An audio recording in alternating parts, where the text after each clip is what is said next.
ఎంతమంది ward నిలిచినారు sir ఈ పథకాలు? మేము 22 వార్డులకు కానీ 20 వార్డులో పోటీ చేస్తున్నాము. మెజారిటీ వార్డులు మేము కైవసం చేసుకుంటాము. ప్రజల స్పందన బాగుంది. ప్రజలు ఎక్కడ పోయినా కూడా బీజేపీకి బ్రహ్మరథం పడుతున్నారు. మా అభ్యర్థులు కూడా ప్రచారంలో దూసుకుపోతున్నారు. పరకాల పట్టణ భవిష్యత్తు బాగుపడాలంటే, ఈ పరకాల ప్రజలు గెలవాలంటే భారతీయ జనతా పార్టీ ఒకటే మార్గమని ప్రజలందరూ విశ్వసిస్తున్నారు. దాని ఫలితమే ఈరోజు ఎక్కడ చూసినా వాడన ఇంటింటిన బీజేపీ పార్టీని ఆదరిస్తున్నారు. డెఫినెట్గా బీజేపీ పార్టీ గెలుస్తుందని మాకు ప్రగాఢమైన నమ్మకం ఉంది. 22 వార్డులకు గాను 20 వార్డులకు పోటీ చేస్తున్న అభ్యర్థులు, అందులో 16 మంది అభ్యర్థులు మాత్రం ఖచ్చితంగా గెలిచే అభ్యర్థులు ఉన్నారు.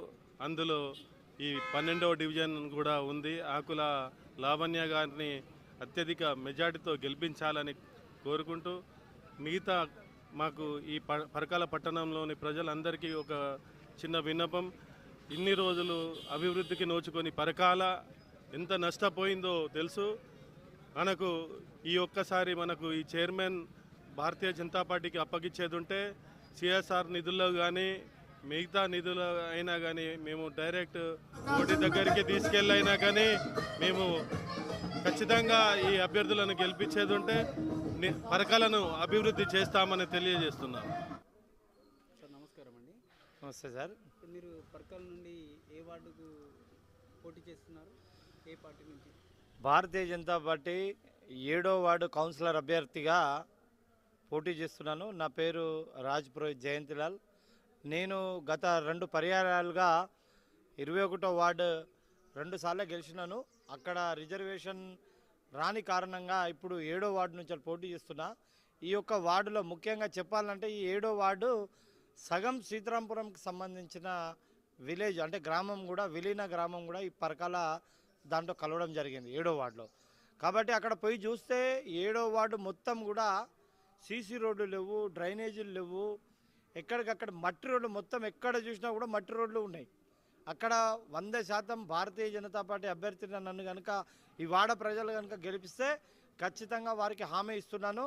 అక్కడ సీసీ రోడ్లు కావచ్చు, సీసీ డ్రైనేజీలు కావచ్చు, ఏదైతే పెద్ద రోడ్ ఏదైతే ఇప్పుడు ఊరికి పోయే ఒక దారి ఉన్నది, ఆ దారి కూడా మొత్తం శిథిలమై నడవలేని స్థితిలో ఉన్నది.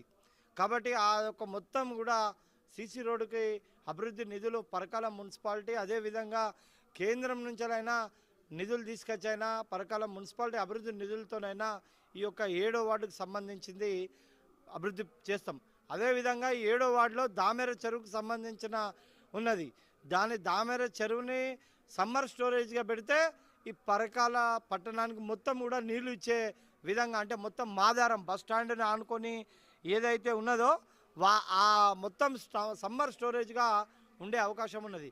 కాబట్టి నేను 7వ వార్డు ఓటర్ మహాశయులని విజ్ఞప్తి చేస్తున్నా. నేను 2 పర్యాయాలుగా కౌన్సిలర్గా గెలిచి ఉన్నాను, ప్రజలతో మమేకమై ఉన్నాను, ప్రజల సమస్యల గురించి పూర్తి పరిపక్వతో అవగాహన ఉన్న వ్యక్తిని. మున్సిపాలిటీకి సంబంధించిన ఎలాంటి అభివృద్ధి నిధులు తీసుకురావాలి, ఏ విధంగా అభివృద్ధి చేయాలి అనేది మొత్తం పూర్తి స్థాయిలో అవగాహన ఉన్నది. కాబట్టి 7వ వార్డు ఓటర్ మహాశైలను అందరినీ కూడా విజ్ఞప్తి చేస్తున్నాను. భారతీయ జనతా పార్టీ కమలం పువ్వు ఓటర్ సీరియల్లో బ్యాలెట్లో 2వది నాదే. కాబట్టి జర కమలం పువ్వు గుర్తుకు ఓటేసి గెలిపించవలసిందిగా ఓటర్ మహాశైలను విజ్ఞప్తి చేస్తున్నాను. సార్ ఇప్పుడు మీ 7వ వార్డుకు సమస్యలు ఏమైనా ఉన్నాయా సార్? చాలా సమస్యలు చెప్తున్నా కదా, సీసీ రోడ్లు లేవు, డ్రైనేజీలు లేవు. మొత్తం వర్షాకాలం వచ్చింది అని అంటే మొత్తం కూడా ఈ లోతట్టు ప్రాంతం అంతా కూడా వర్షపు నీళ్ళతోని కొట్టుమిట్టాడుతూ అంటారు. వాళ్ళకు తిండి లేక నీళ్లు లేక ఇబ్బంది పడుతున్నారు. కాబట్టి ఖచ్చితంగా ఈ యొక్క వాళ్ళ వార్డు అభివృద్ధి కోసము నిధులు కేటాయించి ఈ వర్షపు నీరు రాకుండా దాన్ని దారి మళ్లించి ఏదైతే దామెర చెరువుకు సంబంధించిన పంట కాలువలు ఏదైతే ఉన్నదో వాటిని గుర్తించి వాటి ద్వారా నీళ్లు పోయే విధంగా చేసి ఈ ప్రజలకు ఎలాంటి ఇబ్బందులు లేకుండా సౌకర్యవంతమైన పాలన అందిస్తానని చెప్పేసి కోరుకుంటున్నాను. కొంతమందికి పింఛన్లు వస్తలేవట సార్. ఇది మన అందరికీ తెలిసిందే. కాంగ్రెస్ ప్రభుత్వం హర్రాజు వాడినట్టు వాడింది. అంతకుముందు 2000 రూపాయలు ఇస్తే నేను 4000 రూపాయలు ఇస్తా అన్నది.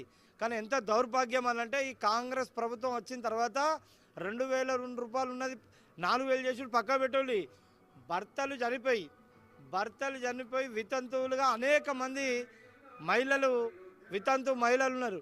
వాళ్ళకి ఇప్పటి వరకు కూడా వితంతు పెన్షన్ పెట్టలేదు. అంటే 2 సంవత్సరాల నుంచి వాళ్ళకు వితంతు పెన్షన్ పెట్టలే అంటేనే అర్థం చేసుకోవాలి. ఈ యొక్క గవర్నమెంట్ అసమర్థ గవర్నమెంట్ అధికారం రానంతసేపు ఒక మాట మాట్లాడింది, అధికారం వచ్చిన తర్వాత ఒక మాట మాట్లాడింది. ఖచ్చితంగా నిరుపేదలు ఎవరైతున్నారో వాళ్ళందరికీ కూడా గవర్నమెంట్తో కొట్లాడి వారందరూ కూడా పెన్షన్ పెట్టించే బాధ్యత నేను తీసుకుంటా అని చెప్పేసి తెలియజేస్తున్నాను. Thank you sir. నేటి మున్సిపాలిటీ పరకాల ఎలక్షన్స్ నీతికి నిజాయితీకి ప్రజల యొక్క ఓటు శక్తికి ఒక సవాల్గా ఉన్నది. ఎందుకంటే పార్టీలు ఏవైతే కాంగ్రెస్ బీఆర్ఎస్ ఉన్నాయో కేవలం డబ్బుతో మాత్రమే గెలవాలని చూస్తున్నాయి తప్ప చేసిన పనుల మీద కాదు, ప్రజా సంక్షేమ పథకాల మీద కాదు.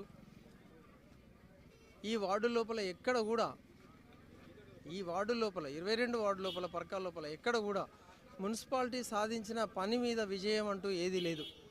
ఇప్పుడు ఇక్కడ నించున్న ఈ పక్క వార్డులోనే మురికి కాలువలు పోతూ దుర్గంధం లేస్తూ ఉన్నది.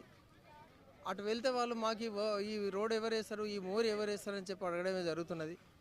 ఈరోజు ఈ కార్నర్ మీటింగ్ లోపల మీరు ఇక్కడికి వచ్చిన ప్రజలను వాళ్ళ ముఖ కవలికలను బట్టి చూస్తే మీకు అర్థమవుతుంది భారతీయ జనతా పార్టీ ఏ రకంగా గెలుస్తుంది. అన్ని వార్డు లోపల ప్రజలు లోపల మార్పు వచ్చింది. ఎందుకంటే 2000 ఇచ్చి వాళ్ళు 2 కోట్లు సంపాదించుకునే ఆలోచన చేస్తున్నారు అని చెప్పేసి ఆలోచన ప్రతి ఒక్కరి ఓటర్కు వచ్చింది. కాబట్టి ఈరోజు ప్రజలందరూ కూడా పరకాల మున్సిపాలిటీ లోపల భారతీయ జనతా పార్టీ వైపు చూస్తున్నారు. మేము అత్యధిక సాధారణతోటి మెజారిటీతోటి మున్సిపాలిటీని కైవసం చేసుకోబోతున్నాము అనే మాట వాస్తవం. అది ఈరోజు జరగబోతుంది. దాన్ని పరకాల ప్రజలు ఈ రాష్ట్రానికి చూపిస్తారు. ఇదే నాందిగా మేము తీసుకుంటామని చెప్పేసి భావిస్తున్నాము. భారత్ మాతాకి జై. 12వ వార్డు ప్రజలందరికీ నమస్కారం. నేను 12వ వార్డు నుంచి బీజేపీ నుండి పోటీ చేస్తున్నాను. మీరందరూ మీ ఇంటి ముందు బిడ్డగా నేను ముందుకు వస్తున్నారు. మీ అందరూ నాకు సపోర్ట్ చేయాలని మనస్ఫూర్తిగా కోరుకుంటున్నాను. మీ సమస్యలు ఏమైనా ఉన్నా కానీ ఖచ్చితంగా నెరవేర్చుకుంటానని నేను హామీ ఇస్తున్నాను. మీ రోడ్లు కానీ మీ కాలువలు కానీ ఏమైనా సమస్యలు ఉన్నా ఖచ్చితంగా నేను నెరవేరుస్తాను. మీ కష్ట సుఖాలలో తోడుంటానని నేను హామీ ఇస్తున్నాను. జై బీజేపీ. కమలం పువ్వు గుర్తుకు ఓటు వేసి నన్ను గెలిపించగలరని కోరుకుంటున్నాను.